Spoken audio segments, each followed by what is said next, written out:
Have you ever been in the situation where you're seeking for advice, but you are not sure who you should listen to?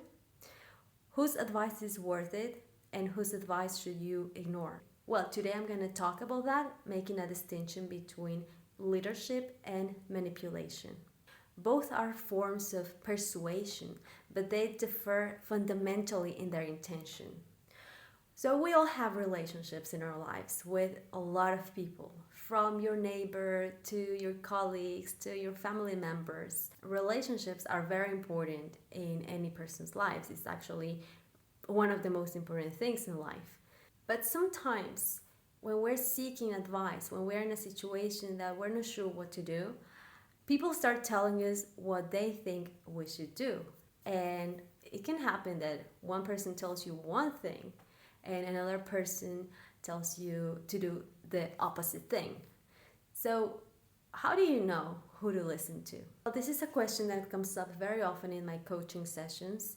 And what I tell people I talk to is the following: there are people who are rather leaders, and other people act more as manipulators. And this is not about this is a good person and this is a bad person. I don't speak in terms of good and bad people. I speak in terms of what works for you and what doesn't. Ultimately, you're going to choose what to do because it's your life. But it can be wise very often to listen to other people's opinions, not to do blindly what they tell you to do, but to consider their opinion and then decide. The important thing is to differentiate between, again, leaders and manipulators, and I'm going to explain the difference. Leaders are people who speak with words of empowerment, of trust, and encouragement. They encourage you to follow your vision, to follow your dream. They don't tell you what to do, but they give you their opinion. And leaders are people who trust. They trust themselves. They trust human potential and they trust life. So they will encourage you to go for what you want. They won't tell you to avoid challenges, to remain small or to remain safe mainly. No, they will tell you to take on the challenge if it makes sense, of course, for whatever you want to achieve. Because they know that challenges help you grow. They make you stronger. They make you more resilient as well. They will tell you their opinion. They will give you advice. But they won't take it personally if you decide to do otherwise. They won't get offended if you reject their advice. Because they know you're responsible for your own life. The mindset of a leader is for you to become more of yourself. On the other side, there are people who are rather manipulators. And again, I don't mean these people are evil, but they're very selfish.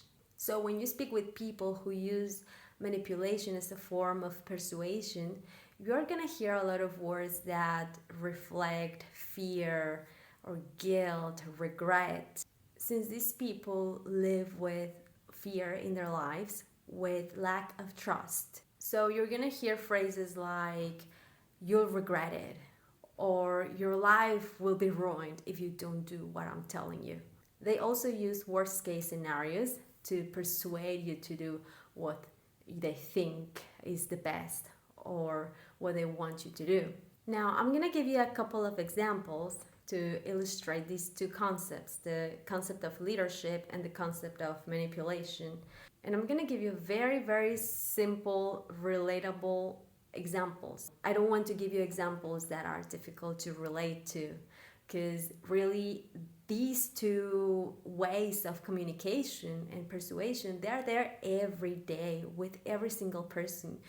You listen to someone talk for 5 minutes, you can tell very easily, if you train this a little bit, if they are either a leader or a manipulator. So the first example is an example of leadership. This happened when I graduated from university a long time ago, years and years ago, and I used to live in Frankfurt, Germany. I always wanted to move to Berlin because it's so cool. By then I was, like I said, I had just graduated. I had no money really. And I also had a difficult visa situation and other things. Of course, I didn't have a place in Berlin. My idea was just to stay at a friend's place for 2 weeks. So when I was telling people in Frankfurt that I wanted to move to Berlin, every single one of them, and I wish I could make an exception, but no, it was really every single one of them. Even my friends told me, oh, well, good luck, because it's very hard to get an apartment there, to find somewhere to live. It's really expensive, and I even know people who've been looking for an apartment for months. So they were speaking from a place of fear. They were speaking from a place of lack of trust. And it wasn't helping my situation. Of course, I was gonna do whatever I wanted to do, but it was just not helping. So sometimes I was very worried. I knew I would move to Berlin, but I was very worried. Until one day, I talked to my sister who lives in Mexico. I talked to her on the phone and I was telling her about this difficult situation and what people were telling me. And she said one phrase that changed everything for me. One phrase that I still remember today and that still helps me today, and I apply it to everything I want to do. What she said was, Elenit, it's going to be so cool in Berlin. And what can you say against that? I could not contradict her. She had this attitude of, yes, go for it. That's what you want to do. Of course you're gonna make it. And from that day on, I had this shift in mindset, shift in emotion. And of course, I moved to Berlin very quickly. I think it was 2 weeks. I found a place to live. I found a job. And since then, I've been thriving in this wonderful city. So that's an example of leadership. A leader doesn't have to be an authority figure. A leader is just someone who trusts life, someone who believes in your potential. Now I'm gonna give you an example, also very simple, of someone who speaks from a place of fear, also known as manipulator. So I wanted to change from public to private insurance. I had thought a lot about it and I thought that was the best for me. And so I called my insurance provider, my public insurance provider, and I told him I'm gonna shift to private insurance. And the man on the line was telling me with this tone of worry, but Miss Hernandez, do you know that you're gonna regret that? He kept talking about how that was the wrong decision and how it was almost impossible to shift back to the public insurance after leaving it. And he was giving me a lot of fearful stories. And at the very end, he even said, well, it's your decision, but I'm very, very sorry for you. I knew it right away. This person is trying to get me to do something that is just convenient to him. He is not worried about me. Of course, I switched to private insurance and I still haven't regretted it. So you see, these are two very different perspectives. As a rule of thumb, listen to your feeling. If the person you're talking to is inspiring you, if they're using words that make you feel more powerful, that make you trust yourself more and follow your vision, that's a leader.